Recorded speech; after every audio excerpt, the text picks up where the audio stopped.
ভাই মোয়া রাখবেন? মোয়া? কোন কোম্পানির মোয়া? ভাই কোনো কোম্পানির না, বাড়িতে আমার মায়ে মোয়া বানাইছে, তাই মায়ে বললো বেকার সময়টা না কাটাইয়া দোকানে দোকানে যায় মোয়াগুলো বিক্রি কর। ভাই মোয়াগুলো অনেক ভালো, আমার মা নিজের হাতে বানাইছে। ভাই আমার মায়ের হাতের বানানো মোয়া অনেক স্বাদ, আপনার দোকানে রাইখা দেন, বেচা হইব। ভাই বেচা হইব বুঝলাম, আপনার তো এটা কোনো কোম্পানির মাল না। আর আমার দোকানে তো কোনো কোম্পানির মাল ছাড়া লোকাল মাল রাখি না। আপনি যে মাল বেচতেছেন এটার মাঝে কোনো কোম্পানির স্টিকার বা সিল লাগানো নাই। আমি তো ভাই এগুলি খোলা মাল রাখি না। ভাই বুঝতে পারছি, আপনি একটা দিন মোয়া রাইখা দেখেন আপনার দোকানে চলে কিনা। না ভাই, আমি কোনো লোকাল মাল রাখি না, ভালো কোম্পানির মাল হইলে ঠিকই রাখতাম। আর আপনি দেখতেছেন না আমার এই জায়গায় সব ভালো ভালো ব্র্যান্ডের মাল। ভাই আপনি অন্য কোনো জায়গায় চেষ্টা করেন, আমি আপনার মোয়া রাখবো না। ভাই রাখলে অনেক ভালো হইতো, রাখেন না, আমার মায়ের হাতের বানানো মোয়া অনেক স্বাদ।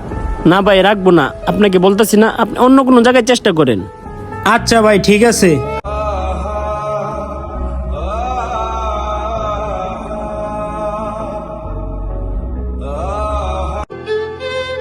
ভাই একটা কথা বলতাম। হ্যাঁ ভাই, কি কথা বলবেন বলেন। ভাই আপনার দোকানে কি মোয়া রাখেন না? মোয়া? হ ভাই, মোয়া তো রাখি। তো আপনি কি মোয়া বিক্রি করবেন? হ ভাই, আমি তো মোয়া বিক্রি করি, আপনি কি মোয়া রাখবেন? মোয়া তো লাগে, তো আপনি কোন কোম্পানির মোয়া বিক্রি করতেছেন? ভাই আমি কোনো কোম্পানির মোয়া বিক্রি করি না, আমার মায়ে বাড়িতে মোয়া বানায়, আমি সেটা দোকানে দোকানে বিক্রি করি। অনেক ভালো মোয়া ভাই, আপনি একটা খাইয়া দেখতে পারেন। কই আপনার মোয়াটা দেখি কেমন। ভাই আপনার মোয়া তো দেখতাছি ভালোই, তো আপনি কত করে রাখতাছেন? ভাই আমি তো কেজি ভাও বেশি নাই, আজকে প্রথম আসলাম, আমার এখানে যে কটা মোয়া আছে আপনি যদি সব কটা নেন 200 টাকা দাম রাখবো। 200 টাকা? তো আপনার কত পিস মোয়া আছে? ভাই আমার এই 3 প্যাকেটে মোয়া আছে 27টা, আর আপনি যদি নেন 200 টাকা রাখতে পারবো। আর আপনি যদি খুচরা বিক্রি করেন আপনার 70 টাকা লাভ থাকবো, 10 টাকা পিস করে। আচ্ছা ভাই কইছেন যখন, তাহলে দেন, একদিন রাইখে দেখি আপনার মোয়া কেমন চলে। যদি আপনার মালটা চলে তারপর থেকে আপনার কাছ থেকেই মাল রাখবো। ভাই এই নেন।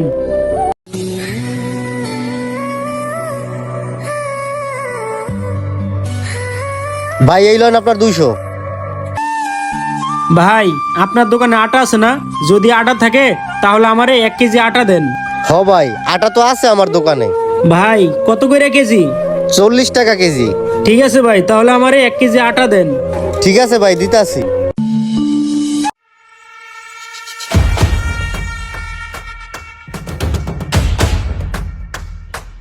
ভাই এই লন আপনার 1 কেজি আটা। এই নেন ভাই আপনার টাকা।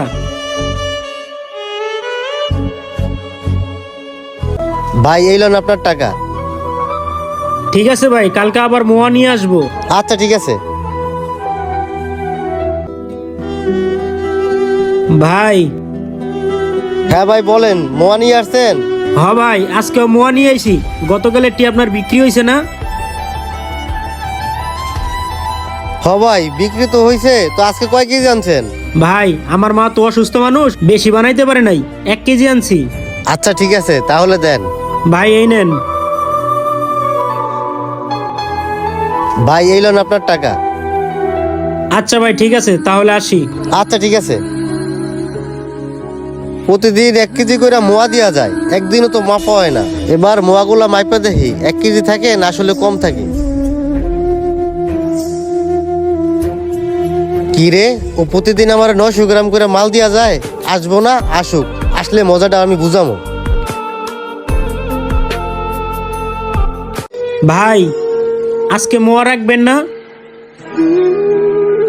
ভাই আপনারে ভালো মনে করছিলাম আমি। ভাই কেন, আমি আবার আপনার সাথে কি করলাম? আরে মেয়া, আপনার কাছ থেকে বিশ্বাস করে আমি মাল রাখছি, আর আপনি এই বিশ্বাসের মর্যাদা রাখলেন। ভাই আমি তো আপনার কথা কিছুই বুঝতেছি না, ঘটনাটা কি কোন তো? মোয়ার ভিতরে কোনো সমস্যা হয়েছে? আপনি তো মেয়া ব্যবসার ভিতরে সিন্ডিকেট করেন, জীবনে আপনি কিছু কইরা খাইতে পারবেন না, এই মোয়া বেচেই খাইতে হইব। এই মোয়া বেচেই তো আপনি চাল ডাল কিনা খান, আর এই মোয়া দিয়েই আমার সাথে বিশ্বাসঘাতকতা করলেন। ভাই বিষয়টা কি আপনি একটু খুলে বলেন, আমি তো কিছুই বুঝতেছি না আপনার কথা। ভাই 3টা দিন ধরে আপনার কাছ থেকে মাল রাখছি, একটা দিন ওয়েট মাপি নাই। গতকালকে মাল মাপে দেখি মালে 100 গ্রাম কম আছে। এই ধান্দালি ব্যবসা আর কতজনের সাথে করছো? ভাই আসলে হয়েছে কি, আমার বাসায় পল্লা পাথর নাই যে আমি ওজন করে নিয়ে আসবো। যাই হোক, যদি ও কম থাকে আমি আপনার 1 প্যাকেট দিমুনে, আপনার পোষায় যাইবো। ভাই আমার আর বুঝুন টুজন লাগবো না, আজকের পর থেকে আমি আর আপনার কাছে মাল রাখবো না, আপনি চলে যান গা। ভাই যদি আপনার কম হয়ে থাকে আমি 1 প্যাকেট দিব না, আপনার পোষায় যাইবো। ভাই আমার বাসায় তো পল্লা পাতন নাই যে আমি সঠিক ওজন দিয়ে মাইবা নিয়ে আসবো। ওই যে আমি আপনার থেকে 1 কেজি আটা কিনলাম না, আপনার তো অবশ্যই মনে আছে। ওই যে আটা এক সাইডে দেই আর মোয়া আর এক সাইডে দিয়া ওজন করে আই না, প্রতিদিন আপনার কাছে আমি মোয়া বিক্রি করে যাই। ভাই মানুষ মাত্রই তো ভুল হয়, হয়তো আমারও ভুল হয়েছে, আজকে আপনি মোয়াগুলো রাইখা দেন। ইচ্ছা করেই তো বেটারে মালে 100 গ্রাম কম দিছিলাম, এইটা দিয়ে বেটায় ওজন করে, বেটার তো কোনো দোষ দেখি না। যাক যেভাবে হোক আমার দোষটা কাটাই দিতে হইব। ভাই আজকে আর মাল টাল রাখবো না, আপনি অন্যদিন আইয়েন, অন্যদিন আপনার কাছ থেকে মাল রাখবো না। আচ্ছা ভাই ঠিক আছে তাহলে। আপনার ব্যবসা একটা পবিত্র জিনিস, এই ব্যবসায় কাউকে ঠকাইলে কখনো উন্নতি করতে পারবেন না। ভিডিওটি দেখার জন্য সবাইকে ধন্যবাদ।